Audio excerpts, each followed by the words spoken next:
brother. I always love coming to this event, you know. Well, the Playboy Jazz Festival is a special place, but what's even more special, of course, is the Cookers, man. Oh, yeah, that's a hell of a group. It is a hell of a group, man. I don't know if everyone realizes the importance of all of the cats that are in that band. There's so much history. There certainly is, you know, because everybody in the band is journeyman in the idiom of, you know, the ethnic traditional jazz music, and all have a long history playing with all the greats in the business, and everyone coming together brings a lot of force to the music. Well, what's also special about that is that the Cookers is made up of, you know, historians, educators, but we also have the young boys like my man Handy. What's going on, brother? Man? How you doing, sir? Good to see you. Me too, man. Well, I was just saying that, you know, it's made up of, you know, historians and brothers like Craig Handy. So I'm wondering, with the two different generations of music together, what do you both learn from each other, and what do you, and how does the youth, because that's how it used to be done back in the day. Absolutely. You used to have the old school, and then the young boys coming up after that. Well, I think it's been done before. Like you said, historically, it's you know, the music, this music of jazz music is an ethnic tradition, and it's a lineage that is passed on from one generation to the next. That's how you know, it's like the unspoken word, but the musical word is passed on. The tradition, you know, and now with the advent of all these schools, you know, the new schools and stuff, that's fine and dandy. But the real heart and core and the meat of the message that's transferred is from one generation to the next. Like in the old days, there used to be Art Blakey and the Jazz Messengers, you know, and young musicians would come into that institution, do their apprenticeship for 4 or 5 years, and go out and be journeymen. You know, there was like the Miles Davis group, the John Coltrane group, the Horace Silver group, and on and on and on. And I think this conglomeration or fusion of younger generation of music with the older generation who are the Cookers is, you know, is exemplary of carrying on the tradition of jazz. Absolutely. Well, I got my man Craig Handy here with you. Craig, what's happening, man? Hey, man. I'm doing good, man. How you doing? Go ahead and grab that, brother. You want to hold on to it? Okay. Yeah. Sure. So what's been happening, man? Tell me about you and the Cookers. Well, you know, I'm bad with numbers. I can never remember, you know, when things start. So I guess it's been together for like what, 6 or 7 years or something. Yeah, something like that. So we were on a third record, I think. It's the third record. I was counting after the first one. Yeah. So we've been touring, working together for that long.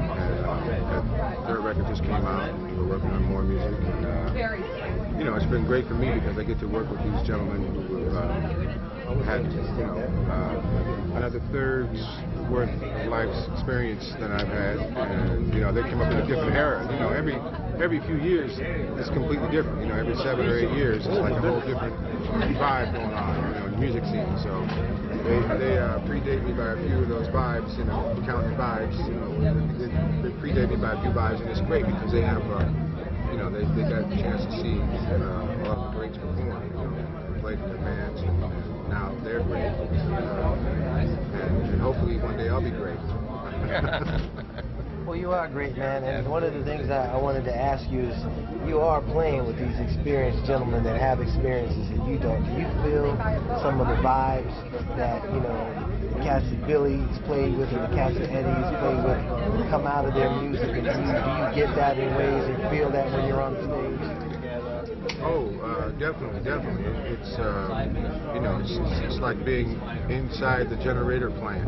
You know, the electricity plant where they make the electricity. It's like being inside that. You know, it's like one step removed from actually being at Niagara Falls. You know, getting pounded by the falls. Although sometimes standing in front of Billy Hart's drums, that's what I feel like. Yeah.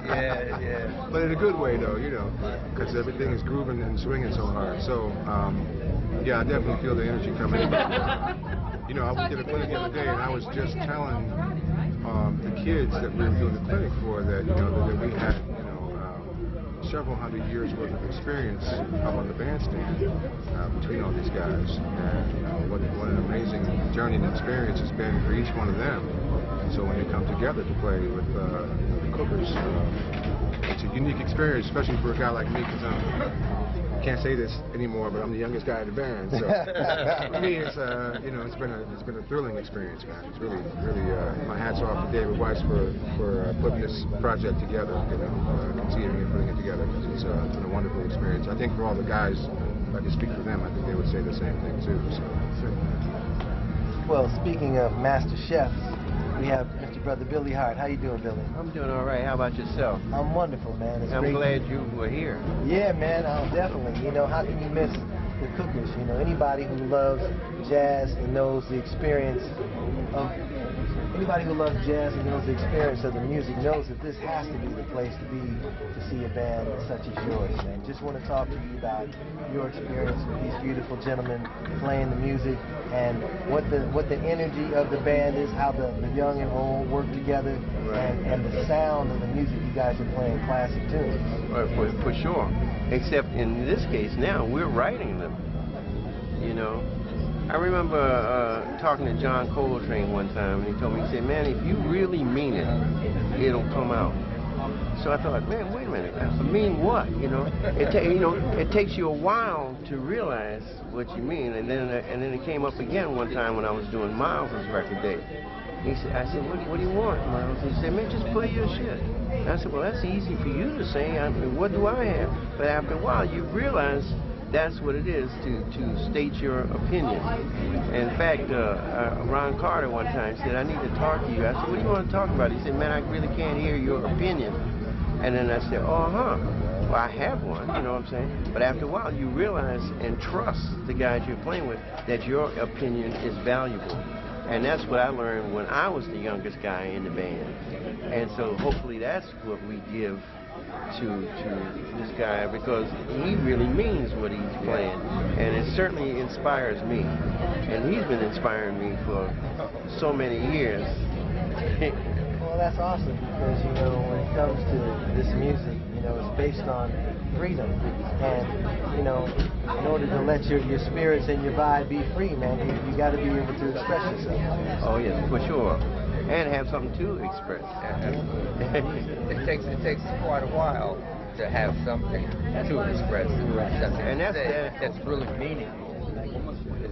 It takes a while to have something to say of importance that's meaningful to yourself, because it has to be meaningful to yourself before it can be meaningful to others, so that they can hear it. Yeah, it's like your signature sound. Look who's come to the table, Mr. David Weiss. How you doing, Leroy? Good, man. How are you? I'm tired now. No, man. Come on. We love the energy, man, that you brought, and we really appreciate you putting a band like the Cookers together. It's really, really important. I mean, you must love all the legendary cats in the music, man, because you're always like right there with them. Yeah. Well, I mean, clearly there's an important history to this music, and these guys are a big part of it. And not only with these guys, with Freddie Hubbard, it's hard to, I don't know how to put it, come to grips with the history and then try to move the music forward with such a history that you have to try to live up to. And I think part of trying to do that for me is, besides my own bands where I write my own music, is to try and be with these guys and try and create situations for them where they can show the world still how great they are, and help me get a little better too along the way. Well, these guys were just, Billy was just talking about Miles and Train, and as time progresses, I was like a baby in the '60s, so I don't really know what it's really like to live at that time like you did. But I'm sure you all felt the different energies from what was happening at that time. But now it's it's 2012, so it's a different era. So we grow up with different experiences, and we're feeling different things from the music. So what are some of those things that you're feeling, and maybe Craig is feeling, that you're bringing to the band and sharing with cats like Eddie and Billy? These guys are maybe the last real connection to that era, and they're still playing with that same energy and vitality. Everything that made that era great, made it maybe the greatest era of this music so far, they still bring to the table every day. So for us to be close to that, I think helps us maybe understand that aspect of it more, and hopefully when we play in other bands of our generation and younger, that we're trying to pass that down onto them. Like, okay, so this is what you think you're playing with energy, but no. Or you think you're doing this, but yeah, I mean, it's good, but, so hopefully there's this, we're trying to continue a certain thing down the road a little bit. Well, I think what a lot of people don't realize is that this is a university that we're attending right now. And we're all teaching each other. And Lloyd Haynes used to tell me when I played in his band, he said, on the bandstand, we're all the same age. So,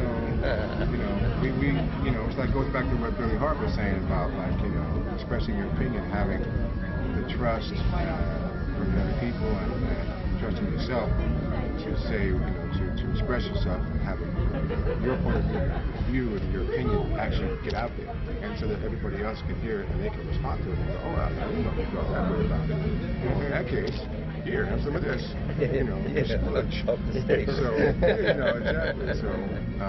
So it's really a unique learning experience that you can't get anywhere else. It's on-the-job training. And I think that while it's important to have institutions where you can go learn and study with people like this, certainly you can't deny that this part of it, the application of it in real time, on the stage with an audience, there's nothing that can replace that. So it's like David said, this is, some of these guys are the last connection to that time, and it's very important for us all to be here doing this together. Absolutely. Well, it certainly is an institution and a university that you guys are attending. But Billy, you said that you mentioned you were writing some different music. What do you've played all of these years? I mean, what are you feeling? Not that when you write your music, it's about you and the musicians and writing the music, but what energy are you getting from audiences of today? I mean, I know it has to be different than it was back in the day when you and Eddie played. These audiences are different. Today is a Playboy Jazz Festival, so that's a different energy, a different audience. How do you feel the people that are in the audience that you're playing with these days? There's a certain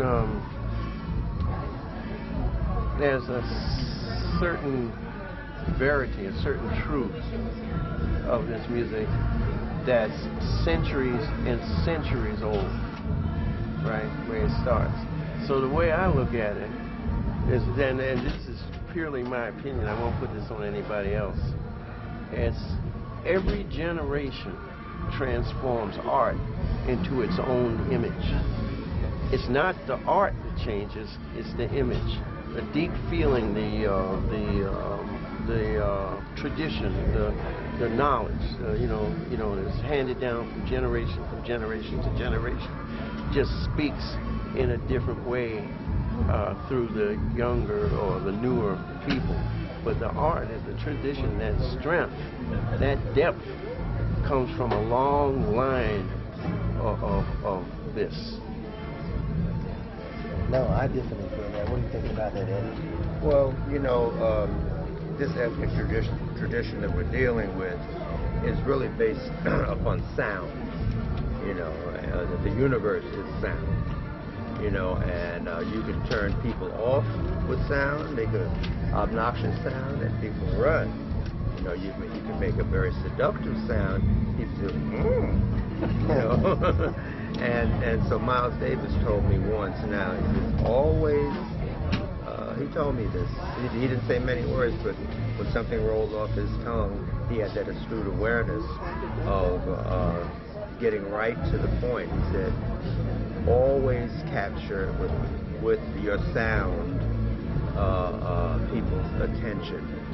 Once you got their attention, then you can do anything you want with it, and that's a magnificent thing to be able to be involved in this art form, to express your emotions and because I played in many clubs with different organizations and people talk, and then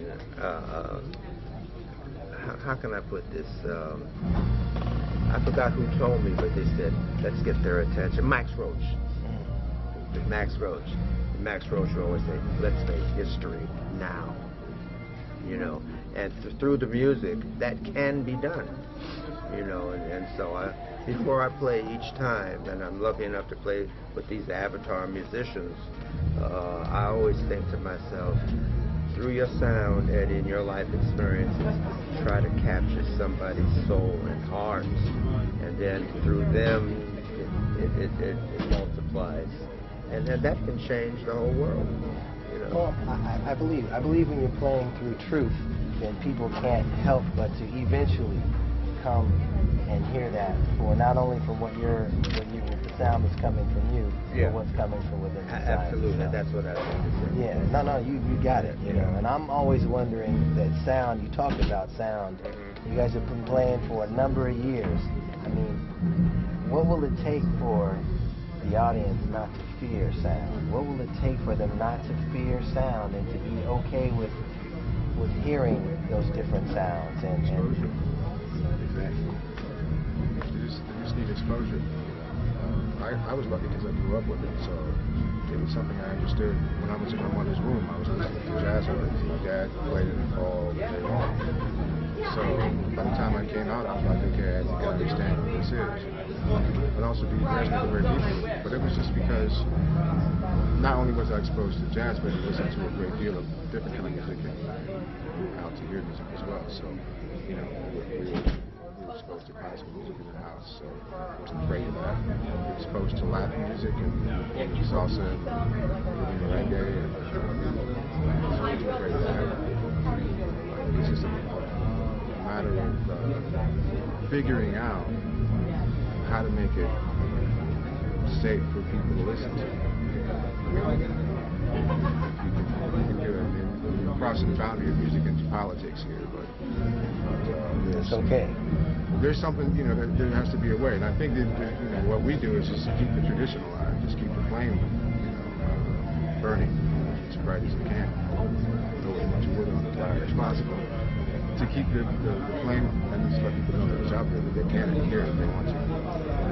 Well, David, it's the digital age, so, you know, I get your newsletters all the time. I'm always informed with what's happening with the cookies.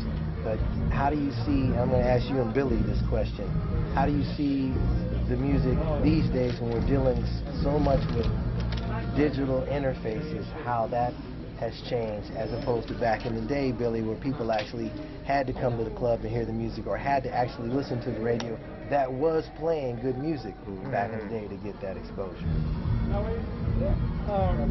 Well, I'm a little skeptical of all this digital stuff. I don't know how much it works or how much it's taking over things. I mean, as we do these tours, certain venues will call us up and say, well, yeah, ticket sales are a little slow. Can you tweet something? Can you know, put something up on Facebook? Could you put something on your website? And well, maybe all that works a little bit. I'm like, wait a second. You're in Seattle or wherever they are. You know, don't you know your local people? Don't you have a way to reach your local people? How am I in New York going to put something on my website and suddenly a million people are going to come to your gig? I mean, all the social networking stuff is good, but I think in a way it sort of makes these other places a little lazy, because I still think if you're going to a town and you want people to come to your gig, you do a radio interview, talk to somebody about putting something in the newspaper. It's still like the old, you know, me tweeting like, hey, Seattle, hey, come on. Here's what's happening. I mean, okay, maybe that's part of it, but it's just part of it. You know, it's not the whole thing. No. You know, maybe I'm a little too old. Maybe I'm the young guy in this band, but maybe I'm a little too old to buy into that stuff completely. And it's the same, you know, when we play, certainly we play for an older generation, maybe on average, than a lot of the bands I play with. But all those, they want to come to a concert, they want to experience a live thing, they want to buy a CD, they don't want to go home and download it, they don't, you know, maybe they can listen online. I like having that stuff available. I like somebody being able to go to a website, listening to a tune from my record, but I would like them to buy the record too. I mean, I think the digital age is kind of changing that kind of thing. Like, we're almost getting, in the name of promotion, which is all good, we start giving everything away, and we should, you know, there still should be some value to this music, you know. Yeah, I agree. And you know, the thing that we don't have as much as we had back in the day is feeling, man. I mean, you guys got a chance to open albums, look at them, feeling that, you know, putting the vinyl on and waiting for the little pops before, you know, the music starts playing. There's definitely something to that we don't, you know, I could pick up my iPad and start playing a tune right now, you know, but I don't have my hands on the product. I can't read through the liner notes and really get to learn about the cats more. That's kind of what is important about the history of this music that we're losing a little bit is that people don't have an opportunity to touch, feel, and learn about it. Billy, what do you think about the digital age in terms of, in you, I mean, it's like you guys have your clientele, the people that grew up with you and knew the music, but now you're trying to reach out to different audiences. As a historian of the music, other than your students or creative people that already know the music, how are you reaching out to young people and saying, hey man, I'm Billy Hart, I'm a drummer, you know, I'm a badass, you know, come check it out. I mean, what do you do? He teaches them how to play drums. Well, I think the music speaks for itself and is a truth to the music, but you can't get people to like it or not like it if they don't hear it. We have to, you know, get the music to people so they can make their own decisions.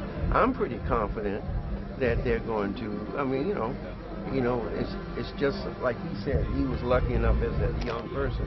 Same with me.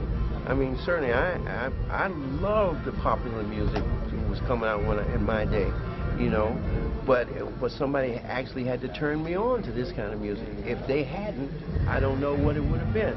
Now, he might have turned on one of my friends, and he might not have felt as strongly about it. But he turned me onto it, and he grabbed me. So that's all I'm saying. For the people that are going to like it, or would like it, or love it, you know, I'm sure there's many people that would if they just hear it. You know, when I was coming up, I didn't know anything about jazz. I didn't have a family that listened to music. Is that you, David? Yes. You're all looking for me. The digital age. Yeah, he's in the office. I didn't have a family that listened to music, so, I mean, I've grown up here, so I listened to the 1580 KD. It was all hip-hop all of the time. And every hour, you probably would hear the same song 3 times in an hour. And by the time I got right around to high school, I'm like, man, I'm so sick of hearing the same music. And that music, don't get me wrong, that music is intoxicating, man. Yeah. You play a hip-hop beat, you cannot get that out of your head. Even if you don't want to sing the lyrics or whatever it is, as soon as your mind stops being busy from what you're doing, you find yourself bouncing your head singing someone's words. That's exactly what Billy was saying. That's the point. Yeah, you got to get exposed to it. Absolutely. So, But it's a journey. I mean, I grew up in Queens, New York. I grew up on Aerosmith and Black Sabbath and Led Zeppelin, and here I am now. And it's that once you develop a love for music, whatever music it is, you know, it's going to give you a thirst for something more. And maybe you're not going to get it from there. So, I mean, it's a progression. I went from those bands, maybe more progressive rock bands, to like fusion bands, Return to Forever, Modish and Orchestra, to like Cecil Taylor, to this. I mean, it just happened to go that way. So, I mean, really, it's just about getting in touch with the love of, you know, your love for music, and then seeing where it takes you. But you have to, you know, like they're saying, you have to be exposed to it. You have to hear it somewhere. And that's another thing. Like the kids today want to hear kids. You know, they want their generation to be of importance. They want their musicians to be, you know, I mean, it's an age-old thing. Like, oh, you know, even when I played with Freddie Hubbard, not a lot of young trumpet players came to hear Freddie Hubbard. Even diminished, you're supposed to go out. I mean, you want to be a trumpet player and play jazz, and you're not going to take the opportunity to hear this guy. If you're a young tenor saxophone player, you're not going to want to hear Billy Harper or hear Eddie or hear Billy Harper, you know, Billy Hart. I mean, it's you know, I understand the needs. It's like, all right, you want to make your own, you know, your generation is important, good, but, you know, learn it. These guys are here, you know, and it could start there, too, because, I mean, if everybody of a certain age was like, oh, only my, you know, old guys are, you know, they're just old, you know, it's just not true anymore. Maybe when I was a kid, in the old, maybe they were, you know, but it seems different now. You know, this music has a rich history. You know, instead of sitting at home with a record, you have the living, breathing embodiment of it here. Go hear it. Go get inspired. Because, you know, these guys. Well, I think like a lot of kids, they listen to music differently than the way we did when we grew up, right? We all listen to records. So now in the digital age, I think a lot of kids listen to stuff online. I mean, you know, even all of us do now, but especially for them, it's like they spend so much time at the computer and with their friends with the computers, and even they can be in 4 or 5 different locations and all have computers and all be interfacing at the same time, all be listening to the same thing all at the same time, but they're still not listening to live music. because they've been shown that you don't have to leave the house to access the entire universe, or at least so it seems. Right. So for them, they haven't maybe been exposed to, then, and they might get together on a Friday or Saturday and go to a rave, right, where there's a DJ playing, all night long, or even maybe like a live rock band, but it's just fodder, it's just background, it's just some mindless background music for something else to happen, in the room, like some hot chick walks by with a dress and everybody has to talk to you about it for 5 minutes or something like that. So there's a different thing, but see, I think that you can listen to music differently. Like you can come at it from like most of us did when we were young. It just captured us somehow. Or you can be hit over the head by a lightning bolt one day when you're 25, and you just go like, wow, I never heard that before, and it might resonate with you. So I think there's different ways to come to it, to come into the music. But once you get there, though, I think that the reason that you enjoy the music is because you become to a certain point of maturity in your life as well. You can be 0 years old and still have maturity, or you can be 50 and have none. There's a certain elegance, I think, to jazz, and I think there's a certain kind of sophistication to it. And I don't mean across the board, but I mean in terms of its general perception. Most people think that it's sort of like a little bit more refined than just backbeat and something on top of it, right? So there's a lot more tradition, a lot more stuff going on. So I think some of those kids that are listening to music in their computer rooms right now will eventually go, hey, you know what? There's got to be more than this. And they might get turned on to some music. It might be jazz, it might be something else, and hopefully it'll be live and they'll experience it and they'll go, oh wow, we can do this as well. Well, hopefully it will be live, because most of the kids these days don't even go outside and have PE and play anymore. But speaking of refinement, we have a gentleman that has just approached the table, Mr. George Peeples. Hi, Leroy. It's great to be here back in L.A. where I used to live. Hey, man, it's great seeing you too, man, and we love having you here. We've been talking with the rest of your cats about, the music and what the young people in your band bring to the music and what you guys are all collectively doing together. Tell me about playing with the Cookers and how important you think the music and the message of the music to today's audience. Well, I think for me it's a great experience because